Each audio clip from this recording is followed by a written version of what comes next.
मैं आपके बीच में डिस्टर्ब नहीं कर रहा था, शांति से बैठिए। हर समय बीच में चिल्लाना आपकी आदत है, आए बाएं साएं बेहुदेपन की बात करना, बीच में टोकने लगना। 2 करोड़ की नौकरी का क्या हुआ? जवाब नहीं है, जवाब नहीं है। बताओ ना मुझे, क्यों इस देश के 6000 करोड़ रुपए? आपने बोला कि देश के युवाओं के लिए पैसा नहीं है, नौकरी के लिए पैसा नहीं है। उत्तर प्रदेश में 10 पर्चे लीक हो गए, सारी नौकरियां भरी नहीं जा रही हैं और आपका जेब भरने के लिए भारतीय जनता पार्टी का 6000 करोड़ रुपया प्रधानमंत्री ने भारतीय जनता पार्टी के अकाउंट में भर लिया। जब देश के नौजवानों को नौकरी परमानेंट देने की बात होती है, प्रधानमंत्री बोलते हैं कि हमारे पास पैसा नहीं है, परमानेंट नौकरी नहीं मिल सकती। लेकिन आप 75 साल की उम्र के बाद भी तीसरी बार प्रधानमंत्री बनना चाहते हो। देश का नौजवान जो अपनी भारत माँ के लिए सरहद पे शहीद होना चाहता है, उसके लिए आपके पास परमानेंट नौकरी नहीं है। नमस्कार दोस्तों, आप सभी का एक और नए डिबेट वीडियो में स्वागत है। दोस्तों, आज के वीडियो में आप भाजपा सांसद सुधांशु त्रिवेदी को लाइव डिबेट में भड़कते हुए देखने वाले हैं। हालांकि डिबेट में सुधांशु त्रिवेदी के चिल्लाने के बावजूद समाजवादी पार्टी के प्रवक्ता जनता के मुद्दों पर सवाल उठाने से पीछे नहीं हटते। साथ ही डिबेट में प्रधानमंत्री मोदी के 75 साल के होने के बावजूद प्रधानमंत्री बनने पर भी सवाल उठाए गए हैं।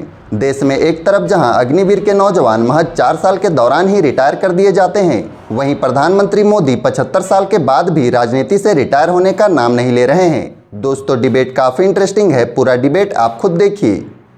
चलो भाई। सुधांशु, प्रश्न ये है, प्रधानमंत्री नरेंद्र मोदी का मैंने साक्षात्कार किया तो प्रधानमंत्री नरेंद्र मोदी से पूछा कि 400 पार आप जा रहे हैं कि नहीं जा रहे, अब आप उसकी बात नहीं कर रहे। बीजेपी में एक प्रेशर देखने को मिल रहा है क्या?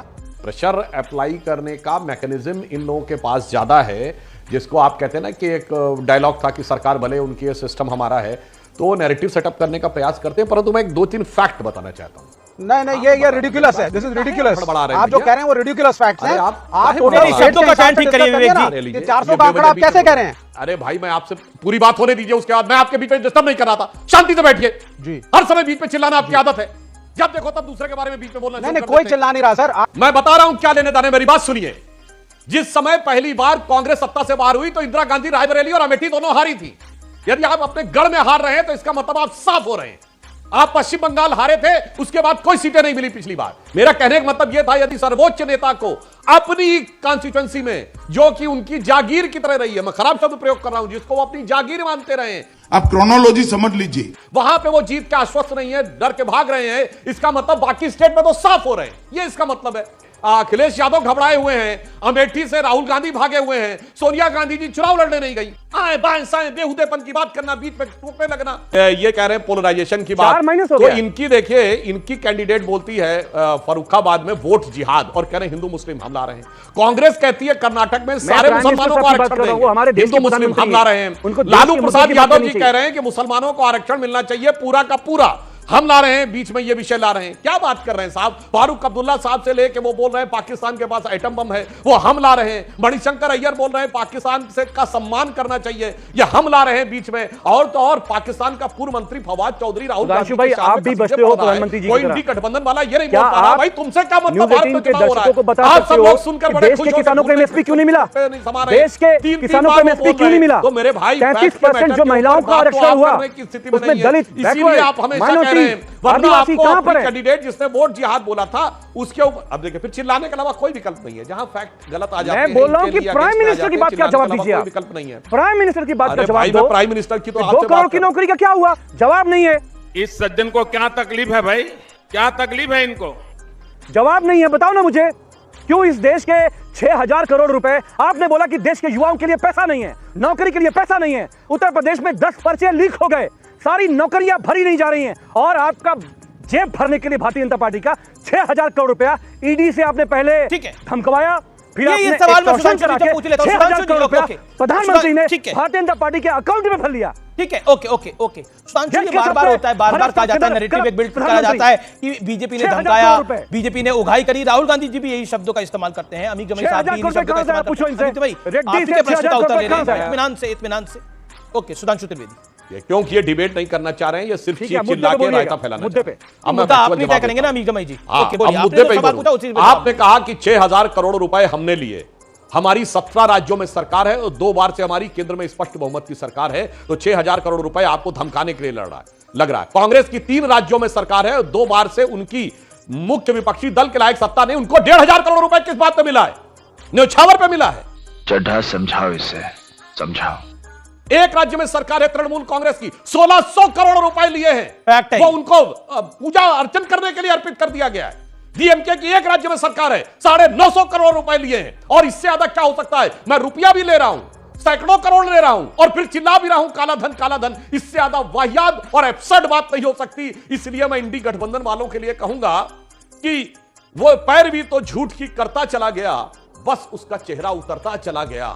वो सैकड़ों करोड़ लेता चला गया और काला धन कहता चला गया, और उसके बाद भी सैकड़ों करोड़ लेता चला गया। यह एक प्रकार का रिड्यूस तर्क है। वरना अमित जमाई जी भाग के मत जाइएगा, बता के जाइएगा कि अगर उस अनुपात में देखें कि हमें 17 राज्यों में सरकार और 2 बार केंद्र सरकार पे 6000 करोड़ मिलते हैं, तो कांग्रेस को 1500 करोड़ रुपए केवल 3 राज्यों की सरकार पे, और तृणमूल कांग्रेस को एक राज्य में 1600 करोड़ क्यों मिले? अगर आपको लगता है वो काला धन है तो क्यों नहीं लौटाया? अगर आपको लगता है काला धन है तो उनके नाम क्यों नहीं सार्वजनिक किए? इसलिए आपका दोहरा चरित्र जनता के सामने एक्सपोज हो गया। ओके अमित जी देखिए, बताइए कि देश में जो ईडी है, सीबीआई है, वो इनके पास है, समाजवादी पार्टी के पास नहीं है, कांग्रेस के पास नहीं है। पहला आप ईडी सीबीआई का छापा पड़वाते हो, 6 दिन के बाद रेड्डी आपके अकाउंट में पैसा डालता है। भाई ये क्या स्कीम है? इंडियन एक्सप्रेस में सारे छापों की डिटेल छपी कि छापे के बाद आपने एक्सटॉर्शन का पैसा भारतीय जनता पार्टी के अकाउंट में गया। जब देश के नौजवानों को अग्निवीर में नौकरी परमानेंट देने की बात होती है, प्रधानमंत्री बोलते हैं कि हमारे पास पैसा नहीं है, परमानेंट नौकरी नहीं मिल सकती। लेकिन आप 75 साल की उम्र के बाद भी तीसरी बार प्रधानमंत्री बनना चाहते हो। वाह मोदी जी, वाह वाह। देश का नौजवान जो अपनी भारत माँ के लिए सरहद पे शहीद होना चाहता है, उसके लिए आपके पास परमानेंट नौकरी नहीं है। क्या था सपना आपका उस देश के नौजवान के लिए? ठीक है अमित भाई, it's been more than 1 minute, you made your point.